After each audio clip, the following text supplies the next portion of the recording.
Hi there, welcome to the Noah Presgrove case. Kind of got some breaking news to share with you today. Depending on where you're at within the case, we've got a big problem at hand, and that's to do with Kaden Pressy, his phone analysis, where it's at, what's been stated in the past, massive contradictions supposedly, some dodgy call log, and much more. This might be a two-parter, a three-parter, however long it needs to be, but be sure to stick around to understand the full context as I share it with you bit by bit amongst some of the latest posts by Kaden Pressy of all people, who isn't that busy online or verbal at most, but on Facebook, things have changed recently.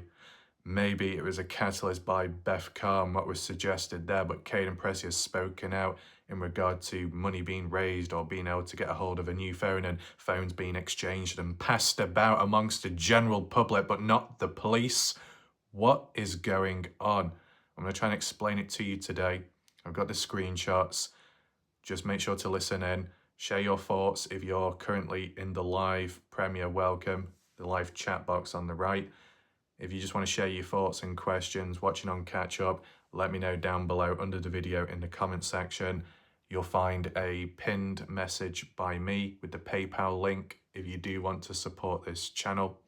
Massive shout out to the odd person in the background. You know who you are for the support. Very positive, and get well soon. In addition, if you just want to catch up on recent coverage by me on this case, for the full playlist, you'll find it top right corner where the eye symbol is up there. You just click the drop down box and some loose videos too. The order of how we'll do it today, we're jumping straight into the screenshots. I've got them arranged, where it started, what's happened, what's gone down. I'll analyze along the way, and if need be, follow up after or reach some kind of temporary conclusion. I want to share with you my current thoughts, first of all, so you understand the context and backstory.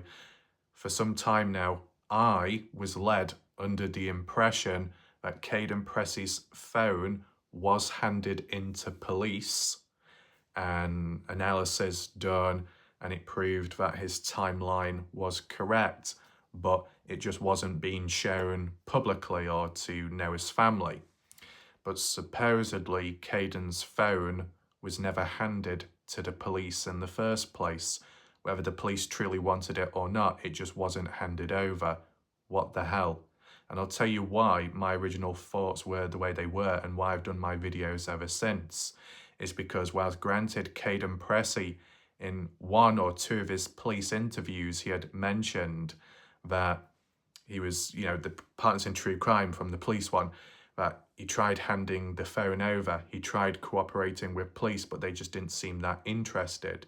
That it took maybe a couple of months just to be able to be interviewed by an official, a police authority. And when it came to the phone, they just didn't want it. So it seemed like, well, that was being dragged out. But then on the odd occasion, whether that be on Reddit, whether that be on Facebook, comment sections, YouTube comments, Alicia Lee has spoken out and had said that the phone was handed into police. Caden's, eventually. It was even reinforced by the horse's mouth. Alicia Lee, Caden's mom, in the Partners in True Crime Part 2 interview, in which Alicia stated as a fact that Caden's phone is in possession of police. It's been analysed, it reinforces it, it proves that Caden's data or GeoNet or geofence upon his phone proves that 5:15, when the news broke out about Jack announcing Noah's death at the party house and barging through the door, is all true and all correct. And being at the highway at 5:21 to 5:30, it's all true. And it's proven on Caden's phone. The police have it, they've confirmed it, and it's all fine and under control. That's what Alicia said in the never publicly released Part 2 interview by Partners in True Crime. Could that be one of the reasons as to why Partners in True Crime never publicly revealed it, because Alicia messed up or made a mistake or said something which wasn't exactly true? Depends how you look at it. Will we get any answers from the horse's mouth tonight or later? Well, if anyone can, you've always got the comment section down below to share your thoughts, to add on. There needs to be answers because it's very dodgy at this moment in time. All I will say is, because you will get some yappers and moaners in the background, and I'm going to say tough shit, it's non-negotiable, because the reality is the innocent people, or those that appear innocent, are not doing themselves any favours by how they may act at times or what they may say, digging themselves into a deeper hole than what they were to begin with. Things like this shouldn't be that difficult. Either it was handed in or it wasn't. Either it did happen or it didn't. Why is it being so dragged out? Within the case, within the community, key people who we're familiar with, and still problems till this day. It's not a matter of attacks, it's not a matter of choosing sides, it's just a matter of where there's most incompetence and where there's issues at hand, which just so happen to link to the case. Hence why we're doing this today, right here, right now.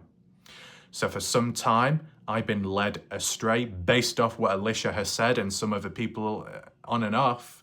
And it's just in recent time with that talk about Noah's family should be entitled to Caden's phone to be able to see it as proof. And Alicia was willing to do that, sent a link over somehow online, I guess, or through text to access it. And when they signed in, it was expired. It didn't work. The link, was it done as a means to delay, to halt things, but to double down and say, well, look, we've got the proof here.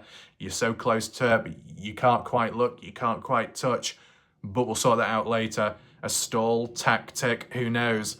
That only was mentioned recently, and I was thinking, wait, why is that needed if police have got it? Has the phone even been handed back to Caden? That's a question I asked in the background, and I was told no, because it was never handed in to police to begin with. And that's where we are right now, supposedly.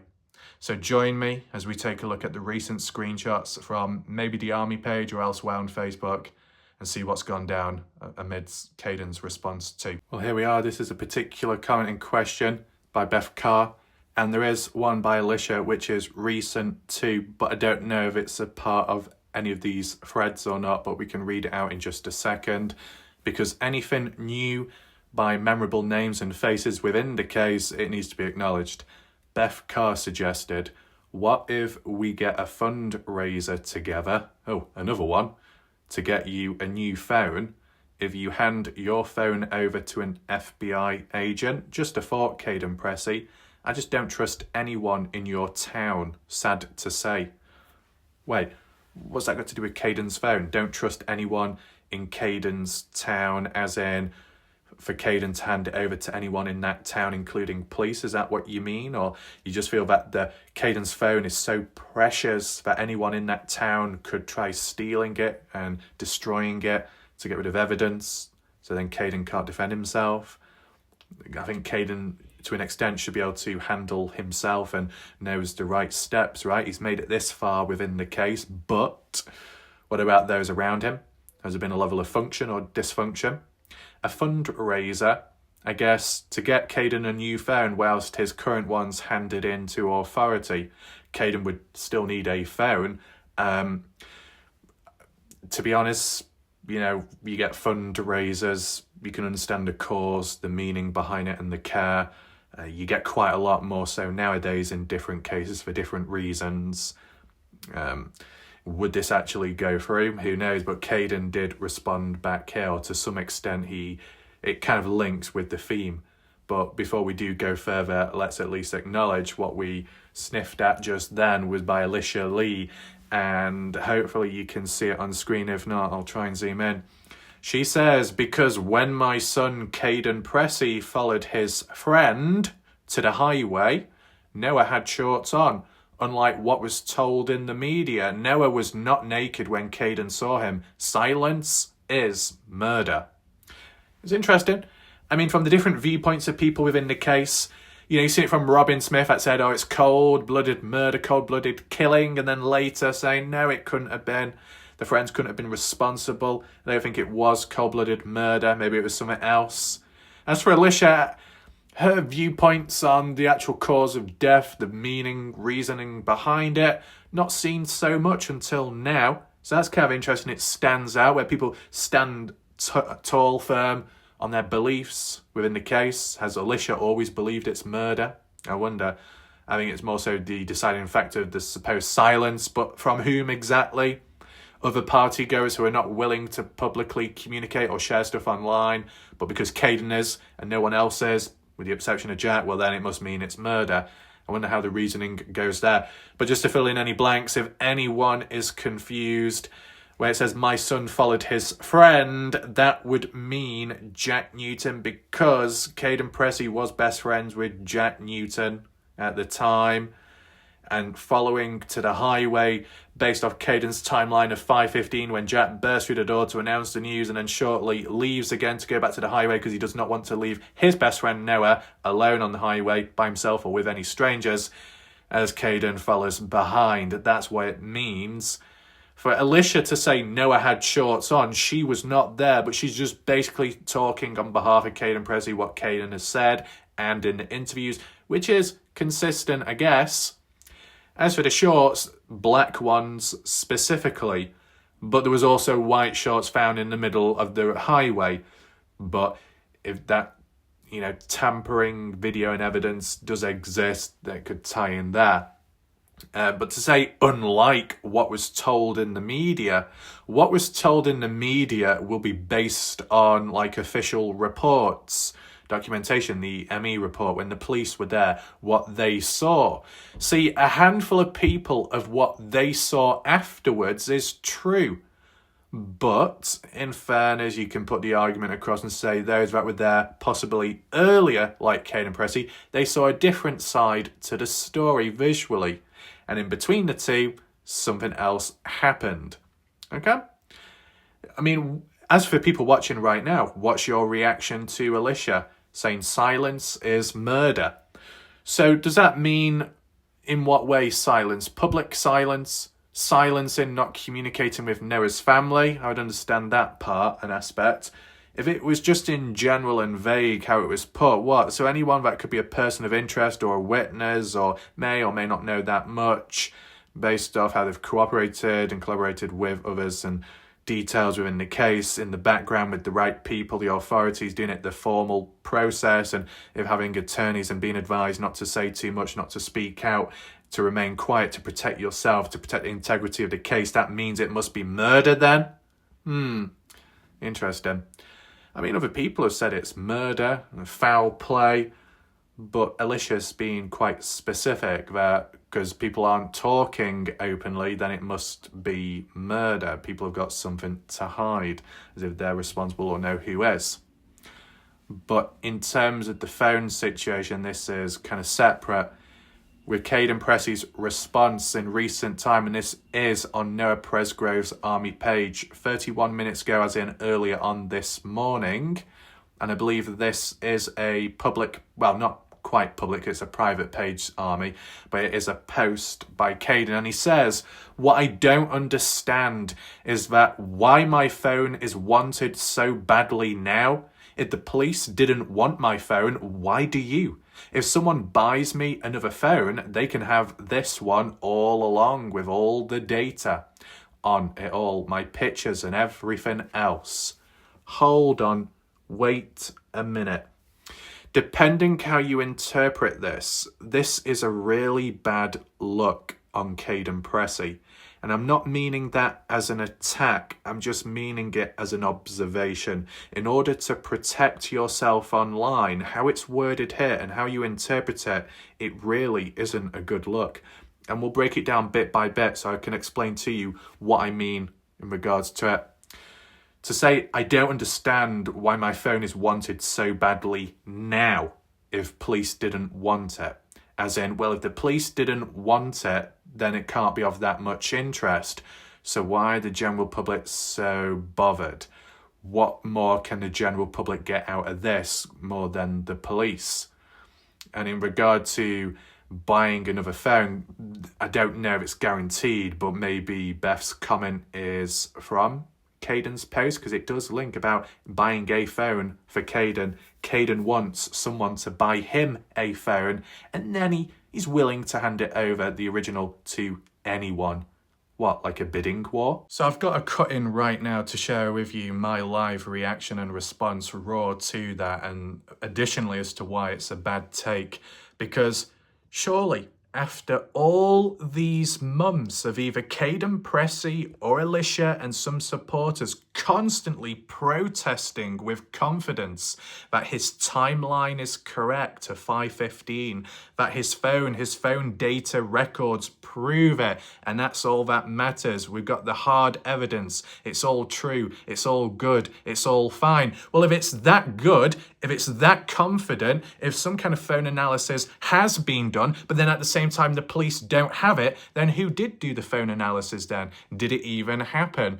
And at the end of the day, if it hasn't happened, then there is a great deal of importance to get it done to solidify what they say as a true fact through that hard evidence. And even if it has been done and it is proven to be true, Caden's timeline, doesn't it need to be shared more openly? Not because of a level of entitlement, but to better yourself, to help and protect yourself just a little bit more. Of course, you shouldn't have to prove yourself to other people, but if you've already put yourself out there to some extent, you can give and take along the way. But you know, what I do need to highlight now before I do forget is the fact that Kaden Pressy is willing to hand out his phone from the night and the early morning of that party which Noah Presgrove was at, the final party Noah attended, and then shortly afterwards dying wherever and then being found on the highway, and Kaden Pressy being at the highway at a certain time and his phone in his presence, at least at the time of when the news was announced of Noah's death. Quite a significant piece of evidence which will tie where Kaden Pressy was at a certain time and what he was doing to protect himself. Some kind of alibi as well. It's a great level of importance. Phone pings in most cases are a great level of importance because it will show where you were at what time and whatnot. It could tie you to a case. It could debunk you. It can save you. It can really help and go a long way. Whether you're a person of interest or just on the sideline, you can see how it goes about. That surely the police would want it, would inquire about Caden's phone, because just the fact that one of Caden's shoes was found on Noah's body, the police would be thinking, well, if that's Caden's shoe on Noah's body, what the hell is it doing here? Maybe we need to ask Caden a few questions to follow up on that. Because like, if the theme or the theory was people were scrubbing Noah's body off, writing signatures and names because they didn't want it to trace back to them to be questioned in that sense, well, if Caden's shoe was found on Noah's body, then that directly links him back for additional questioning and a follow-up just to get an idea. If Jack Newton's phone ping can supposedly accidentally ping at or near Noah's body and it leads to a polygraph test being done just to clear things up, set the record straight, shouldn't the record be set straight in regard to why Noah ended up with Caden's shoe and why Caden ended up without one? You know, did Noah take it? Did someone else take it? Did Caden put it on Noah? Not that I'm saying it did happen, but these are the questions that could have been coming about in the early days, but the police didn't want to follow up on that, supposedly. They're not willing to follow up on such an important thing like that. Would they be bothered with Caden's phone then? But how come all, or if not most, party goers and those in the background that have cooperated with police, you know, quietly in the background, their phones were handed exchanged and the police looked at it and some were handed back over, which then led to the likes of the Mikey Lair Snapchat being released at a later point in time. Couldn't be earlier because the phone wasn't handed back by then, or the green thumbs up weren't given by police. So it was just a matter of waiting. So why is Kaden Pressy the odd one out then?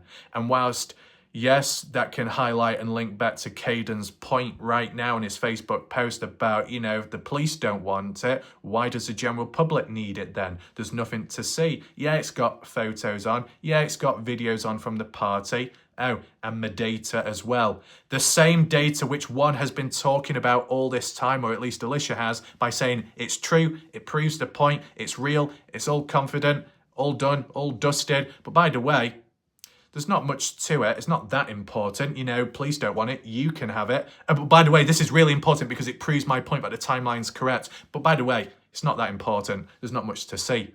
Make your mind up. It's either important or it's not. It's not both at the same time. This is a major dysfunction.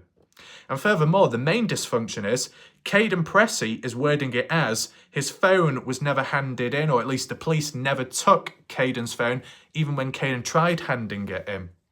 The police never took Caden's phone.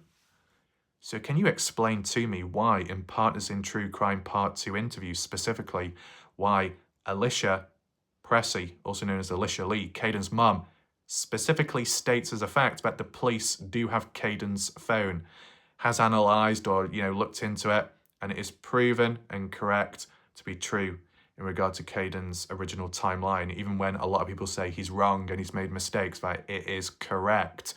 Why does Alicia say one thing and Caden says something completely different? Yes, in the past, Caden had made reference to trying to hand his phone in, and it was unsuccessful. Whether it be at the same time with Alicia saying it or not, I think there's a chance that I might have remembered Caden at some point saying the phone was finally handed over. But Alicia definitely has mentioned it herself, that the police did take Caden's phone at some point. And yet, right now, Caden is wording it as, it was never taken by police. And Alicia has said previously, it was taken by police. How does that make sense? Caden, phone never taken by police. Alicia, phone was taken by police. Why is there two different stories there? Who is right? Who's wrong? Who is lying? And why? It can't be that difficult to, make the mistake of either the phone was taken by police or it wasn't, unless it was taken by police and Alicia's aware of, but Caden was completely clueless to it. But I don't think so, because if Caden's referring to how he needs a phone, someone can buy him one and he's willing to exchange it for the current one what he's got. Well, the current one what he had previously, if it was handed in by police or the police did take it, Caden would have known, because he wouldn't have had another device at any point. So this is a major problem in dysfunction. And I would say what's even bigger of a problem, what can be interpreted as even worse, is how you got this minimization of, so what, police don't want it, obviously it's not that important. And yet after all these months beforehand, it was bigged up to be important because of the data on it, and it proves his timeline. So for all those months, that phone was important. But all of a sudden now, it's not that important. You want it, you can. But you got to pay for it. Really? Now I can understand from Caden's point of view about not having another phone. And for his work, for what he gets up to in life and anything else in between, he will need a phone to communicate, to get on with stuff and contacts and whatnot.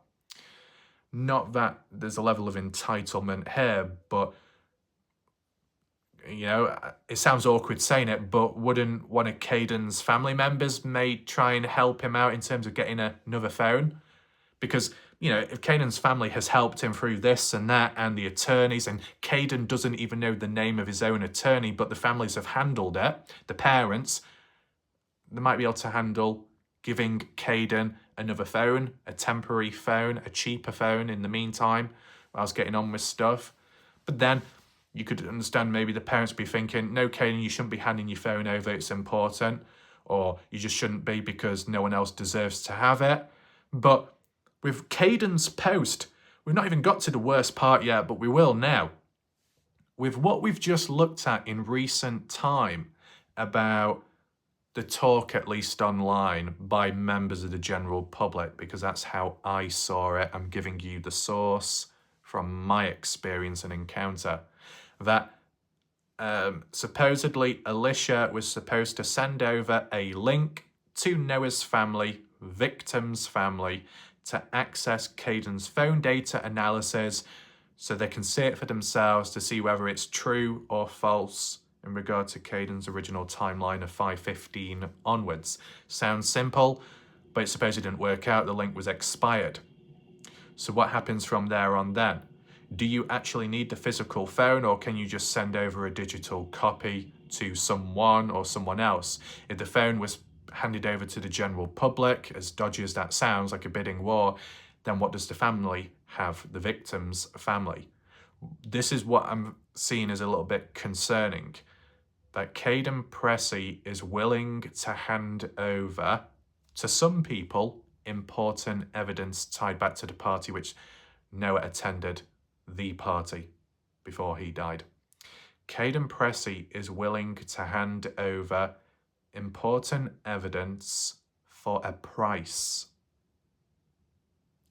Yeah, it doesn't sound good, does it? To make matters worse, Kaden Pressy is willing to hand over that phone to absolutely anyone who's willing to pay for it. So depending how you look at it, if there was a dodgy person in the background, or as the light side would say, someone from the dark side, an informant, a spy, someone not acting on behalf of Stevie Howard or anyone else in between, could snatch Caden's phone up. Oh yeah, don't worry, we'll get you a replacement one, because this older phone is of greater value to us, so then we can look at it, we can manipulate it, we can alter it, we can, or just take a look at it and go from there, or dispose, destroy it. Maybe you get digital copies, so a physical copy doesn't matter that much. But, you think if there is evidence out there and anyone can grab it with their own hands for a little price or so, people would be snapping at it. But what about the victim's family? The victim's family, Noah Presgrove's family, that want answers. That Kaden Pressy is willing to give it to members of the general public before the victim's family themselves. And I know some people could say, yeah, well, you can get these phone analysis and documents and papers and screenshots. You don't need the phone itself. Kaden can keep a hold of his phone, or he could get rid of it, or he could pass it on to someone if they really wanted it, if he can get his own new phone. And the family of Noah can still receive digital copies and screenshots, so everybody is happy and pleased. But it's just the attitude, maybe. Yeah, you can get digital copies, but seeing it from the horse's mouth, the original device firsthand, physically seeing it. Just like anything in life, experiencing something, whatever that is, object or experience with a person, it will always be better, deeper, and more meaningful, and so much more when it's face to face, when it's in person. You see it and experience it for yourself. So with the phone, being able to look at the screen, being able to hold it, look at what's on it if need be. And then if there's that phone analysis, there's any documents that come with it. The full package. It's done with a touch. It's done with a level of care, consciousness, that you would think that Kaden Pressy and or family would want to work and cooperate with Noah Presgrove's family. But at least from that one post on Facebook, it's interpreted as, yeah, Noah's family could have it, but I'm more so willing to give it to some random person online who I don't even know if they're willing to pay for a new phone for me. You can understand, and I expect that other people out there, when they read that screenshot and interpret it, they're going to interpret it a whole lot worse than me. And it's going to kick off a whole lot more problems. But that's just by other people's actions and words. I'm just making my observations as I go along. And whilst it's taken a bit of time to explain this, I really need to give my raw thoughts there. So, major issues and complications and contradictions with the fact that you got Caden saying, police don't want my phone, never did, never took it, so it can't be that important. But by the way, for all the last few months, I've been going on about saying how important my phone records and data is, and or more so Alicia going on about it. So either it is important or it isn't. Either it was handed into the police or it wasn't. It shouldn't be that difficult. And then second of all, we got the bidding war. Prediction, once again, by Andrew fucking Warlike Ref. In terms of there will be bidding wars along the way, whether that be applied to me being tugged and pulled in a direction to cover this case when some people have an agenda, or more so within the case itself, and we're seeing a bidding war, literally. And we're talking about monetary gains, we're talking about money, we're talking about this, we're talking about deep pockets. Oh, you can buy me a new phone, if you got the money for it, I'll give you the evidence. It just sounds so bad when you read it out like that, but obviously, people will interpret Kaden Pressy's post in a neutral way, in a more positive outlook, as in, well, look, we've got an opportunity now to get a hold of Caden's phone, so let's do a fundraiser.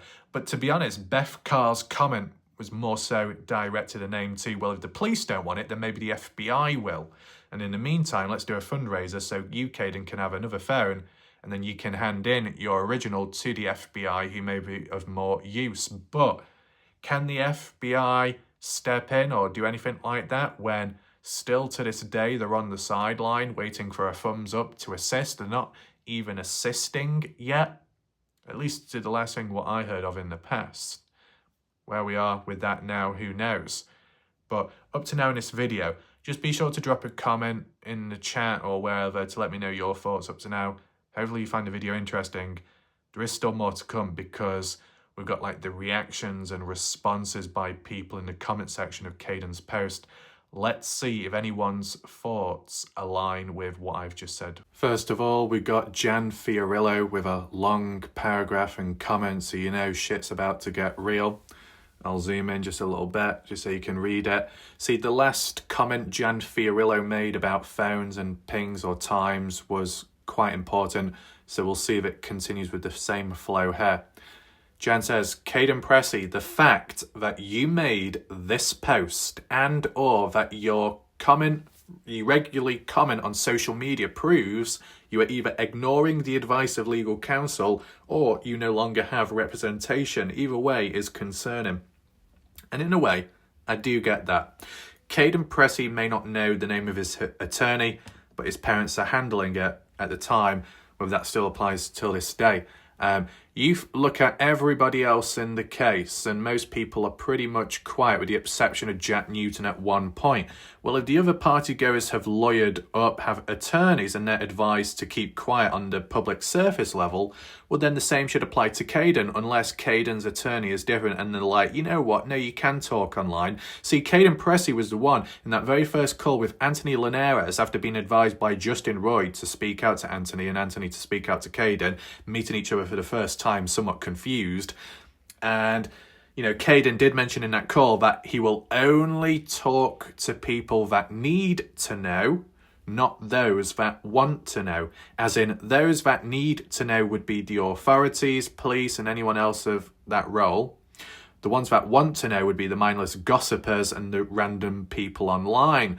But obviously, whilst that might have been a smart thing by Caden, and Anthony acknowledged that, ever since, Kaden Pressy has been more vocal online and even on YouTube. Now, yes, of course, Caden should be able to defend himself.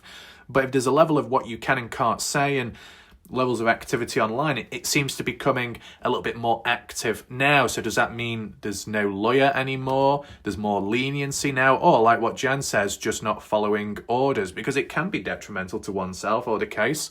We'll see. Continuing on, Jan says, I hope this post is facetious and you are not serious about handing your phone over to the first person to buy you a new one. Now, if Kaden Pressy is being a bit reckless or messing about as a joke, it's not exactly a good idea because this is a pretty serious situation. You know, like how people in the general public like to put it, oh, well, like Raf, your videos, you know, criticisms. This is serious, at hand, no Presgrove, only victim. This is all that matters. Focus, focus, focus. And you got someone like Kaden Pressy, which people look up to. And Caden, if he was being a bit light-hearted, it's probably not the right place or time. But you could also interpret it as he is being serious. You can let me know what you think down below, if it's genuine or not. Jan says, the only people outside of you and your family and LE that needs proof of your 521 timeline, the only time you were at the location and highway that morning, is Noah's family. They should have a right to see it to some extent, maybe. Yeah. And they have been patiently waiting for you or your mother, Alicia, to provide your records or access to them. Yeah. And this is the thing. Maybe Alicia has said, we get on well with Robin, we get on well with Noah's family, the communication is all fine and okay. And then you've got Robin Smith, and I documented it on my own channel where Robin left a comment on my channel on an older video saying how the only way we heard about Noah possibly wanting a ride home or to go home or calling to get a ride home was from general talk online. And if Kaden Pressy, as he says, was a witness to what Noah wanted at the time, a lift home, and Robin is saying nobody reached out to her or the family privately or face-to-face, then what the hell was Caden or Alicia doing then? If they get on so well, why are they not sharing that with Robin? Why did Robin have to find out amongst the general public and the scraps? It's just a little problematic. There seems to be a dysfunction, like what I've always been saying. Moving on. Jan says, I hope you do understand that it would be illegal for anyone to buy or purchase or for you to sell your evidence, like your phone. So I hope no one is considering doing this. Regardless, there is nothing accessible on your phone of any value without digital forensics. Your location records are not physically stored on your device. None of your accounts would be accessible without your passwords. If your new phone showed up in the geofence warrant LE, could have, and should have obtained your digital records via a search warrant for your service provider and would not necessarily need your physical device. So to some extent, that's what I did acknowledge in my talk just beforehand, that maybe the phone isn't the be-all and end-all by the hands of an amateur or the general public, but an actual deep dive and a forensic needs to be done, just like the Dylan Rounds case, because, you know, the mother Candice Cooley and Justin Rounds, the father, said, well, when they got Dylan's phone and they tried cloning it, there was only so much they could find on it, the social media accounts. There wasn't much to it. There was no videos or anything of interest evidence-based there. However, in the hands of the police and a forensic team of November 2022, they did find incriminating evidence upon it. So yeah, there will be limitations, but it's still that attitude, isn't it? That Caden's willing to just hand it over to anyone. Would that be done with the same mindset? If there was a greater level of evidence upon an object, would you just hand it out the same way? And it still doesn't explain the situation of whether Caden's phone was handed in to police or not, because Caden says it wasn't, Alicia says it was. How do we clear that up?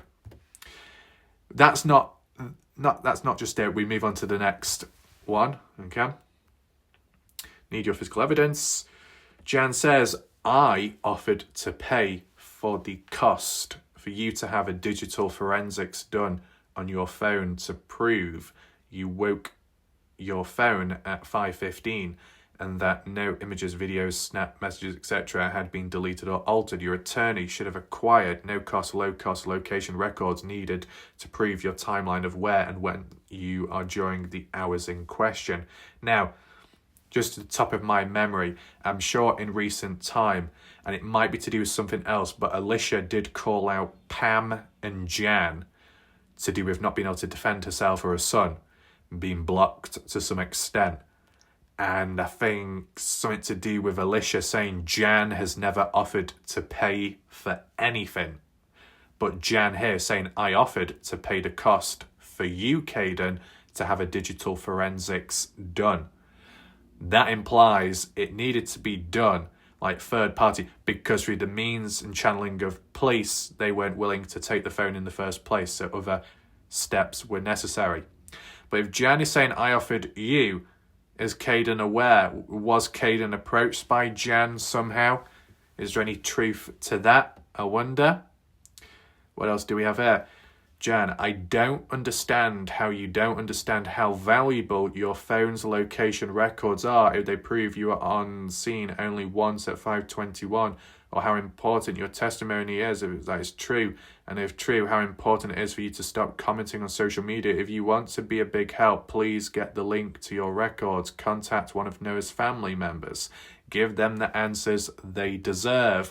Shouldn't be that difficult, but I know at the same time, if you got members of the general public telling Caden what to do and what not to do, it could come across as insulting. But for the sake of Noah's family, who appear to be very patient, because I've not seen them pushing much at all online publicly, shouldn't they at least get the chance in some way? We've got some more additional comments. This person, in response, Jan agreed, as much as I love seeing Caden's post and that he gets to see the support behind him, it's best he doesn't comment right now. Also, never give anyone your phone. They want it for a reason. They already know the time frame referencing party goers. And then Alicia Lee, the mom, responds out of nowhere and says to Jan, no, you didn't. Stop saying this. How important his testimony is if true. Leave my son alone, Jan. Here we go. When Alicia says, no, you didn't, that means, Jan, you didn't offer to pay for a forensics for Caden's phone to be done. So Alicia says it herself. Here we go. This is what we're looking for. Jan responds saying, you don't want to do this with me, Alicia? No, I didn't. What? Okay, does it move on to the next one? Yeah, there we go. I'll zoom in, just make it a bit easier for you. There is a period, there's a full stop. You don't want to do this with me, Alicia. Oh, I mean, being honest, you know the way people are within this case and community. You don't want to do this. You better not do that. You better not go out. Sounds like a threat, doesn't it? Why shouldn't Alicia do this with Jan when Jan says, you don't want to do this with me? Why? Because what will it lead to? Something bad? Sounds like a threat. But anyway, Jan says, no, I didn't what? Offer to pay for legal fees? Wrong. Offered to pay for digital forensics? Also wrong. I have never bothered your son. Never one time messaged or called him. I've never made a negative comment. Wait, so if Jan has never messaged or called Caden, then how did Jan reach out to Caden to say, I offered you this and I offered you that, if you've never reached out to Caden? Because because when Jan says you, she's referring to Caden. It's like, you, Caden, yes, you. You remember that time when you had that opportunity by me, when I handed you that chance to afford this. It's like Jan is talking to Caden as in, do you remember this? Do you remember that? And then Jan backtracks here by saying, I've never bothered him. I've never reached out. Well, if you've never reached out, then how is Caden to know whether you have offered this or that in the first place? Unless Jan has just publicly offered it online and Caden didn't see it. Who knows? Anyway, what else do we have? Jan says, I have never made a negative comment about Caden nor you. He made a public post. If he didn't want me to comment, he could have blocked me. But didn't Alicia say something about she was blocked by Jan recently?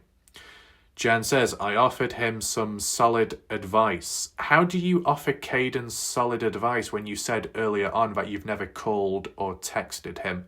Do you mean you've left comments more so publicly online on Facebook towards Caden, you just haven't private messaged him? Is that what you mean? I am not the enemy here, Alicia. My loyalty ultimately lands with the victim's family, victim's advocate, not for avocados, though. Noah's family, and I thought that was true for both you and Caden as well. I believe they deserve answers, and if you say you have proof, then I believe they also deserve to see the said proof. What is wrong in that? Because it's not a matter of, oh, the general public need to know. As long as the family know, that's what matters. Dina says, I agree, the family should be able to see any and evidence. Don't mean to say it has to be released public. Luana Caden, you owe the public nothing. Neither does anyone else. It would be nice to know the timelines, but we are entitled to nothing. Only legitimate LE are entitled to any info, and that doesn't include all LE. Don't hand over anything or anyone without a subpoena. Doesn't hurt to tease them though, lol. Oh, tease, because it's funny this. Lol, laughing out loud. Now obviously lol can also mean lots of love. But, you know, the term lots of love, that can be thrown about all over the place by anyone and everyone nowadays, where it actually loses its true meaning and value. As typical with most words, lines, languages and emojis. That is one thing that will always and forever separate me from the majority of the human race.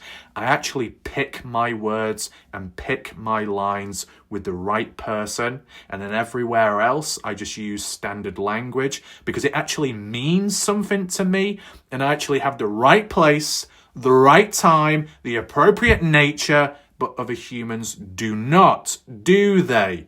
There's not enough context. There's not enough meaning. There's not enough depth. And in a situation like this, to say, oh, we'll just tease him, lol, it's funny. A comment like that, what, teasing who? Teasing the victim's family with the chance, a taste of possible evidence. But no, you can look. Well, no, you can't really look at the truth. You can't touch either. What good does that do? It's weird.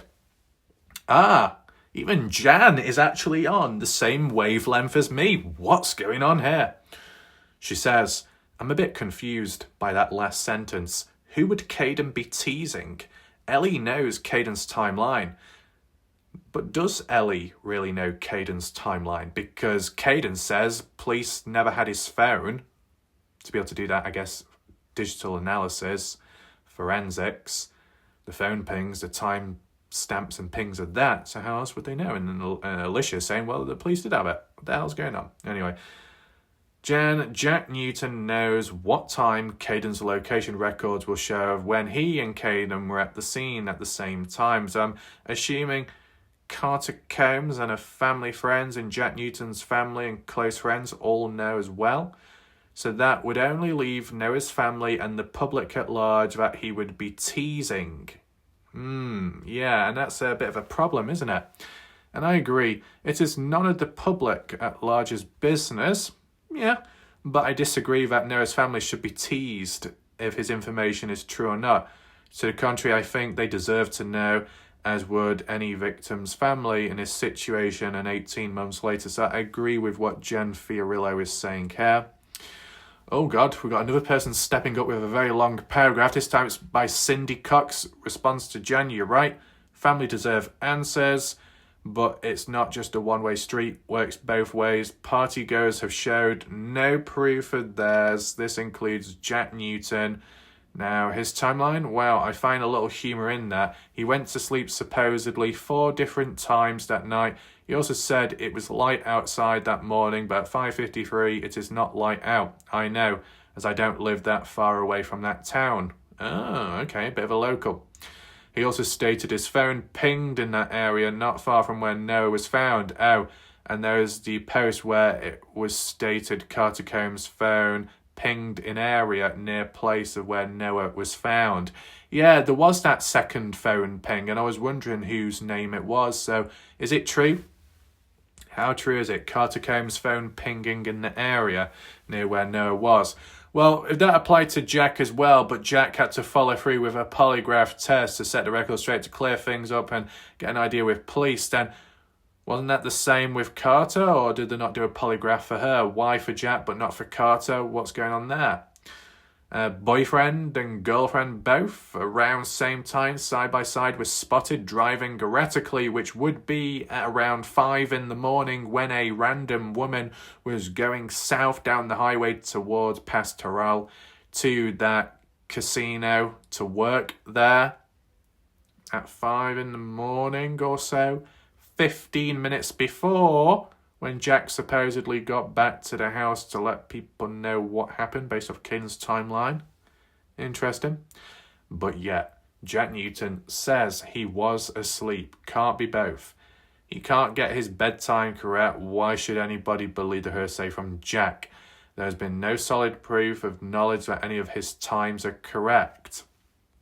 As far as partygoers, yes, some have spoke with family. And if you watch Partners in True Crime, you would also hear family members state they've heard different stories from each one. Yep. So if people want to fight about Kaden Pressy's timeline, I think they might want to get the... What's this? Zoom in. Pinged area from there. So spotted driving erratically. Yeah, sorry, it was just a bit duplicated. So if people want to fight about Caden's timeline, I think they might want to get the others' correct timelines as well. Something solid, not her say. Kaden Pressy is the only one who has volunteered with LE on his phone and his interview. Can't say the same as the others. As I said, it works both ways. So we've heard publicly because of what Caden has said himself. He's tried communicating with Ellie, tried for months, took a while to get an interview, and he tried handing his phone over and police didn't want it. Okay, so publicly it shows Caden wants to help. But how you interpret what's mentioned here is to say, oh yeah, but as for the other people, they've not volunteered the same way as Caden.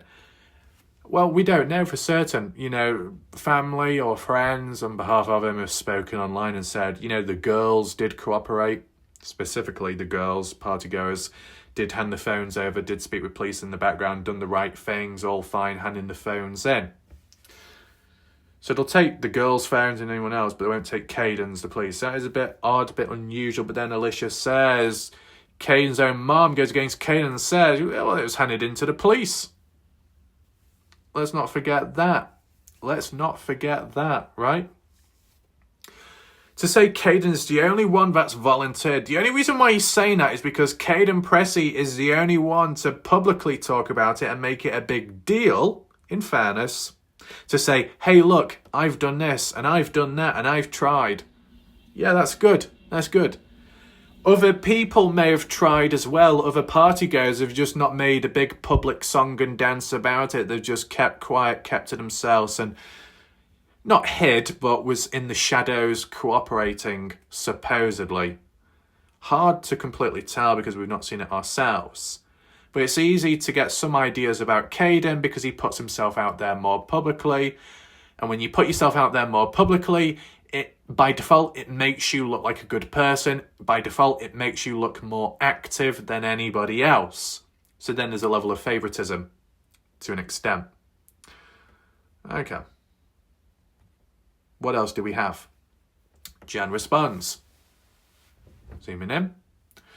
I don't disagree, except that two wrongs don't make a right.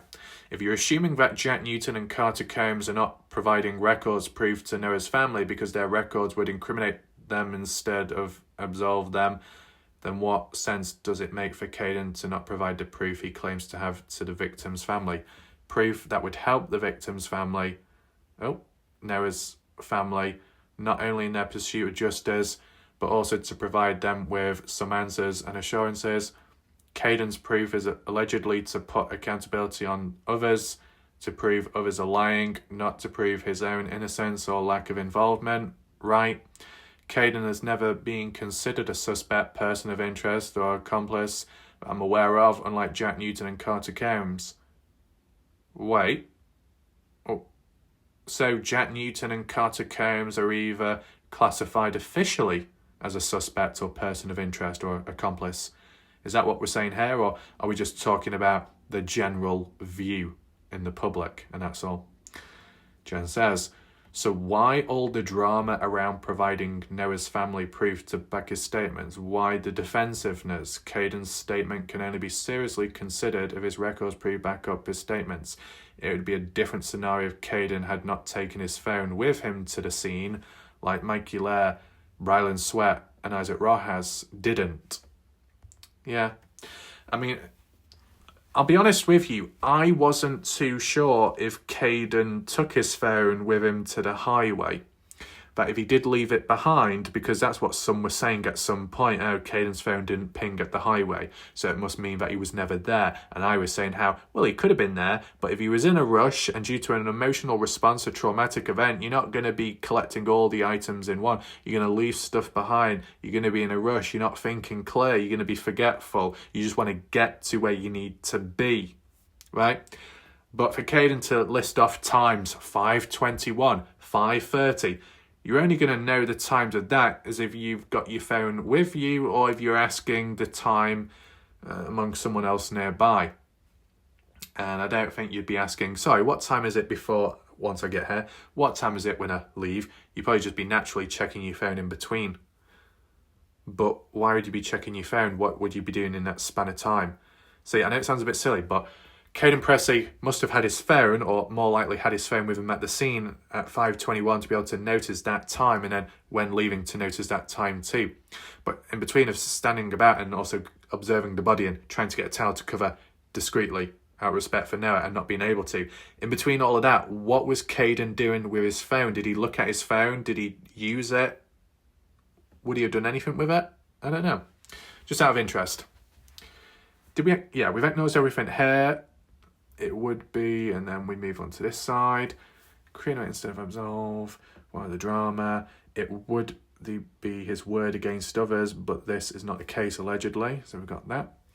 Luana Rhodes Cook to Jan, teasing the partygoers about giving someone his phone. You can't leap to assumptions. No one knows all the answers except the ones that did this to Noah. Oh, wait, well, that's a bit backwards. We can't leap to assumptions. No one knows all the answers. Oh, but by the way, the ones that do know, the ones that did this to Noah, the ones that killed Noah. Do we actually know it's an actual murder, though? Is it officially classified as a murder? No. So, Luana, you've kind of gone backwards on yourself there. You say to people, we can't leap to assumptions. We don't know the full story. But by the way, we know that Noah was murdered. What? That's reckless wording, I'll be honest with you. Jan says, thank you for clarifying, Luana. I think if anyone from the party or anyone else connected to that party that may have had any involvement in what happened to Noah, they already know what Caden's timeline... Oops. Move on to the next one. Because it continues on, it's a long one. Know what Caden's timeline is, including Jack Newton, since neither Jack Newton or Caden dispute that they were both together at the scene at one point. Never disputed.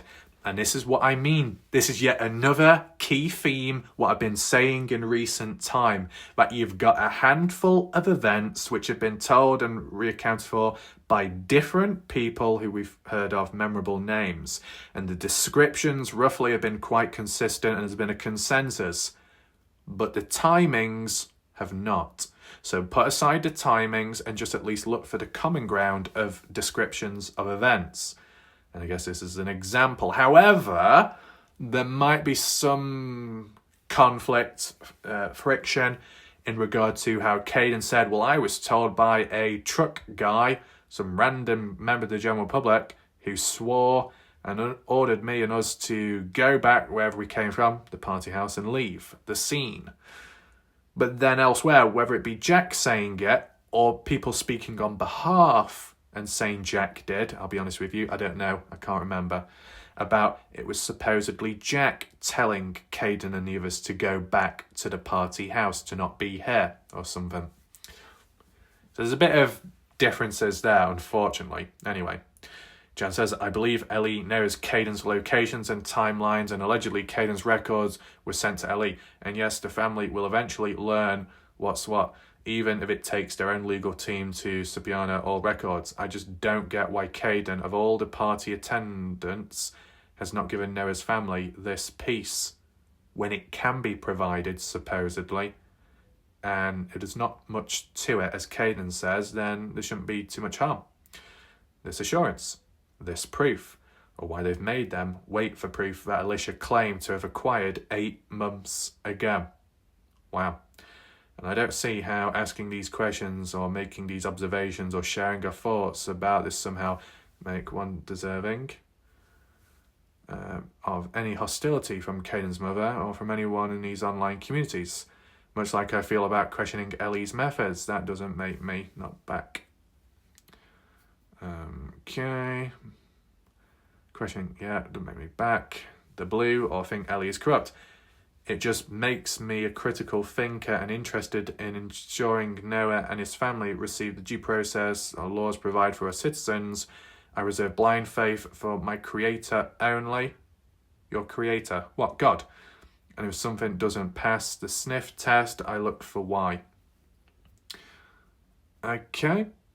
Luana responds, I agree, but their lawyers probably advised against it. I back the blue, just not in Jefferson County. I've dealt with them when I was a victim's advocate. Not good. And maybe some other people have mentioned it too. Now, what we're moving on to now is rather brief, and we can always do a follow-up video when needed, because it just so happens to tie to quite an important event in which I myself, Warlike Raph, was the catalyst behind getting indirectly and naturally JJ Bumpaz and Kaden Pressy in the same room, live premiere. You remember when I did that? And in the comments, talking amongst each other what they were doing and at times and what happened onwards post-death of Noah. Well, I've still got that video, and I've got those screenshots and summaries. and it might tie in with what we're looking at briefly now. And if so, a follow-up video can be done. But in the meantime, let's just look at the basics. This is just simply a caption describing what this is about. Okay? Story of that call is because JJ Bumpers states Caden was at the lake with Caden. Alicia called Caden at 10 something in the morning. And supposedly, maybe that call ending in 2-1 is JJ Bumpers or Dorothy. Caden is highlighted in yellow and blue is Melissa, her S-I-L. I don't know what that means. Melissa is Georgia's mom's Melissa.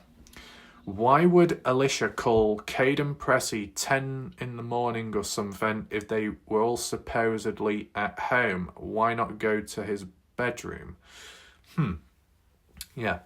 Now, in terms of JJ Bumpers, in the comment section live chat of an older video of mine, which I've all documented, JJ did say that on the same day as Noah's death, later on in the day, JJ and Caden hung out. Caden hanging out with JJ to get away from it, to clear one's head, that's understandable. At a lake. Problem is, Caden said, oh no, it didn't happen on the same day as Noah's death, it actually happened a day or two after. But JJ's insistent that it happened all on the same day. Well, that's weird. If it did happen on the same day as Noah's death, does that tie in why Alicia called Caden then? And why? So when looking at this, at the top it says, Alicia, things are blanked out of respect for people's privacy and to be careful. Hopefully you understand. And this is just to put things into perspective. Date and time, contact number. So colour-coded, once again, in yellow is to do with Caden. In blue, it's to do with Melissa. And I believe this is like outward calls made. So when Alicia has called someone, yellow Caden, blue Melissa. And then in terms of the pink one, that is either, as said, it's either JJ or Dorothy or something. There you go. That's what some of them look like. The dates may be the opposite way around for those, that are used to seeing dates when it comes to in Europe or if you're from the UK. So the 9th month, September, the 4th day, 2023. And as you can see, quite a few calls made, all on the same day from the looks of it at different times. All AM, I believe. Interesting, because you've got to understand the odd call might be, there we go. And take in mind, I'm looking at this raw as well. These calls are on the day, Monday morning of the party. And through the Facebook messengers, what we've seen, through the odd post elsewhere, either by Alicia or somebody else, about Alicia taking action and reaching out to Melissa because Georgia is somewhere in the house, Caden isn't following her, and Alicia wanted Caden to follow Georgia after that situation of Caden taking a photo. Was it 12:48?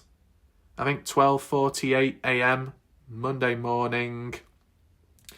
When Georgia was outside the party house throwing up sick, Caden took a photo, sent it to Alicia and said, well, this is a situation. And Alicia was like, well, follow her. Oh, she wants to go to the toilet, follow her.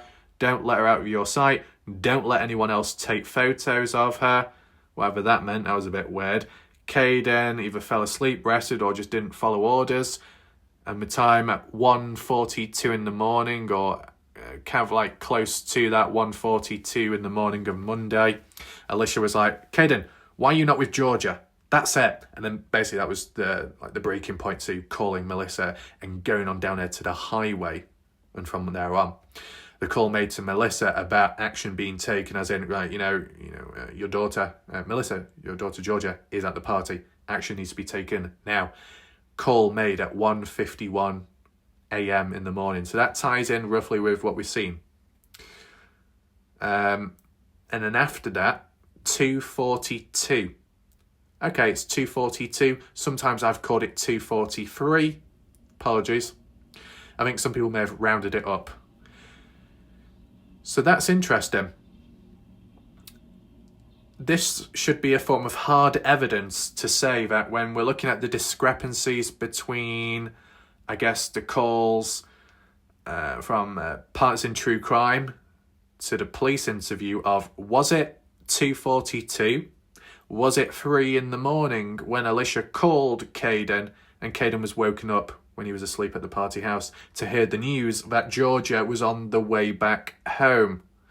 And as it says here, the phone record is, and it's in yellow, meaning it was towards Kaden Pressy. Alicia called Caden at 2:42, which appears to be official, to say, or to suggest that this was to do with Georgia. And you could even look at the time difference of 1:51 to 2:42. If 2:42 in the morning of Monday is when Alicia says, we're on the way back, we're taking Georgia home, well then 1:51 is at the time of when Alicia reached out to Melissa to say, we need to go on down to that highway near to the house to intercept, to pick up Georgia. Okay? 2 very important time stamps there. I'm glad I'm able to acknowledge that. And then after 2:42, what other call was made? Well, the next one was 10 in the morning. And the reason why this is so important is because whether it be for a mistype, a misunderstanding, there was a comment at some point previously by Alicia on Facebook saying at around 6 in the morning, we, the family, or we, the parents, contacted the police. We weren't even there at the scene. Caden didn't even make it back until 8 in the morning, but somehow Alicia already knew about Noah's death, even though Caden never called supposedly Alicia about it until 8 in the morning when physically getting back home. But Alicia on Facebook said, at 6 in the morning, we contacted police about the news of Noah's death. How? How would you know when Caden, who actually saw it himself and heard about it firsthand, didn't tell you until hours on? So how would Alicia know, unless it was through other contacts and communication maybe in the background with parents of parents and friends of friends, maybe. But based on at least what we see here on phone records outwards made, that at 10:40, that is when Alicia called Caden. And by 10:40, what's going on there? What this shows is, at 2:42 before Noah's death, that's when Alicia calls Caden. The next time when Alicia calls Caden is post-death news of Noah Presgrove. There is no records of Alicia calling at 6 in the morning to police to announce the death of Noah. So when Alicia mentioned it on Facebook and then corrected it to, oh no, I meant later on or something, well, that's kind of true because it shows here. Right? And in terms of the calls made here, it's more so to do with Caden or Melissa, not police. So there's that. So maybe it was a mistake by Alicia on Facebook at the time. But hopefully this makes it a bit clearer for some people. Well, I hope it does.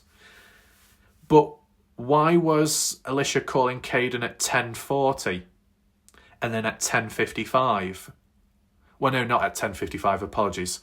That was to Melissa. And then in terms of purple, 10:59. In terms of 11:19, Monday, September 4th, 2023, day of Noah's death, that phone number is completely blanked out, meaning it could be to someone completely different out of respect with privacy. And then on the next day, the day after, that's when a call's made to Melissa once again. These calls could be about, oh, is Georgia okay? She recovered from being sick, drinking, normal calls. But it's the fine lines in between, right? So just to recap, the most important ones here, at least for me, would be 1:40, 1:43. This is roughly around the time of Caden at the party, Alicia aware of the Georgia situation, wondering what's going on, because Caden isn't with Georgia and Georgia isn't with Caden. Alicia getting worried, trying to make a call, trying to get an answer, maybe there's no response, and then at 1:51, acknowledgement to Melissa, we need to head on down, take action ourselves. That's important. 2:42, very important, reinforces that that's when Caden received a call and when he was woken up by Alicia. Hard evidence, hopefully. 10:40, same day, to Caden. But why? If it was 8 in the morning on the 9th of the 4th, 2023, when Caden made it back home, and Caden remained at home past 10:40 onwards, then why would Alicia be calling Caden on the phone? If Caden's in the home with Alicia, surely they can talk by voice, face-to-face, and not by phone. Unless Caden did nip out somewhere, head out somewhere. Just like how JJ Bumpers said, and we'll get the screenshots up maybe in a separate video. JJ Bumpers said, oh yeah, on the same day, on the 9th of the 4th, 2023, later on in the day, hanging out with Caden to help clear his mind, to get away from it all because of what's happened, the sad news, as a distraction. Out there for like 2 hours or so and then leaving. Yeah, I remember that. Maybe Alicia was trying to call Caden to wonder where he was, what he was doing. Are you coming back yet? Are you okay? Maybe. And then in terms of that call, highlighted in pink, the most significant one, 10:59, close to 11 in the morning, to somebody else with the phone number ending in 21, and it's been suggested that that's either JJ Bumpers' phone number or it's some other person who might not be as important, but trying to confirm whether it's JJ's number or somebody else's is important because it's to do with JJ. Why would Alicia be contacting JJ Bumpers? Well, based off my theories and concepts, I'll give you it right now. My interpretation of this, and it's only just an interpretation, that if Caden did go out with JJ or met up somewhere such as the lake to get away from it all as a bit of a distraction on the same day, instead of Caden being around police or at the party house to get through the questioning process, instead distancing oneself to be elsewhere, but no direct criticism there considering that Bryle, Mikey and Isaac all did the same thing, tagging along with Caden when leaving. They would need to be acknowledged too. But for Caden, if hanging out with JJ on the same day as the news of Nerd Presgrove's death, getting away from it, clearing one's head, Alicia wondering where Caden is at or wondering when he's returning back, making a call outwards, successful, or maybe more so not. So then it leads to her reaching out to, if it was JJ's number, that we don't know, but if it was, okay, you can't contact your son, you contact your son's friend. Oh yeah, do you know about Caden? Is he with you? Is he there? Is he coming back? What time? Maybe, as an interpretation only. The only other thing that I would say is, in terms of those calls that are made, the call logs, does that also include failed calls? You've made an attempt to dial someone. You go through the ringtone process. Nobody answers. You got to leave a voicemail. Does that apply to some of those what we saw on screen just before? Are all of them successful calls made, contact made with the other person, or is it a combination of successful calls and then like missed calls, but outwards to someone that just did not answer at the time? If that can be cleared up down below, that'd be appreciated. But what I will say is, in terms of today's video, it just highlights, the importance of evidence, but also the fragility of it in terms of how those may handle it, or the attitudes of some that have it in their hands and the way they play it down and dismiss it, whilst previous months, for quite some time, they were saying how important it was. So what's changed? And then the conflict and contradictions between what Alicia says to what Caden says. Will that be cleared up? I'm not too sure. And then the situation with those phone call records, which, to be honest, probably warrants and deserves a video itself, even though I've talked about it already today. If I do another video, I might sound like a broken record, but in terms of being able to discover and find this video, maybe I'll do a separate one to link on, or just to do a focused standalone video, maybe tie it in with some screenshots, I don't know. But like these phone logs or phone data, it does help reinforce stuff. Hopefully this video doesn't cause too much issues or backlash, taking in mind that some of this stuff was blurred out out of respect for people's privacy, which is the main thing, like with the phone call situation. Want to be blurring them out for most part of it. give or take the odd exception in terms of the odd number, so it doesn't reveal too much, but it at least shows who it could possibly link to in a way. All I would say is, and just in general, the general disclaimer, whilst yes, things were blurred out today, I'd advise it's not the best thing to follow up on anything in any negative ways. You know, if you're watching or in the background with what's been presented today, not to take it too out of hand, and any like blurred out phone numbers, not to follow up too much on it because it might cause more problems than good. But you probably already get the idea. That's just a little disclaimer just to throw in there. But hopefully you found this video somewhat interesting and important. I'd say it's somewhat breaking news because this is recent, new post, and even Alicia by saying silence is murder. It may be, that's an observation that can be made, but you know, some people have been vocal and other people haven't been as much, and now Alicia is, and maybe because there is a catalyst in the background sparked by others and what's been taught in the community. Yes, certain posts and certain words might be unnecessary, but then it does lead to a reaction, and then that reaction can be documented publicly, and then you get to finally see what's going on in people's minds, what they're really thinking, what they're really feeling. After all this time, it finally opens up, and that's what's needed. Because if it remains closed, you'll never know. You don't know what's ahead. You don't know what's to come next, if anything, good or bad. So with that being said, if you want to share the video, hit the thumbs up. That'll be much appreciated. We might do a follow-up video in general. We'll see. But for now, my name is Wally Rath. Thanks for watching. Goodbye, good night.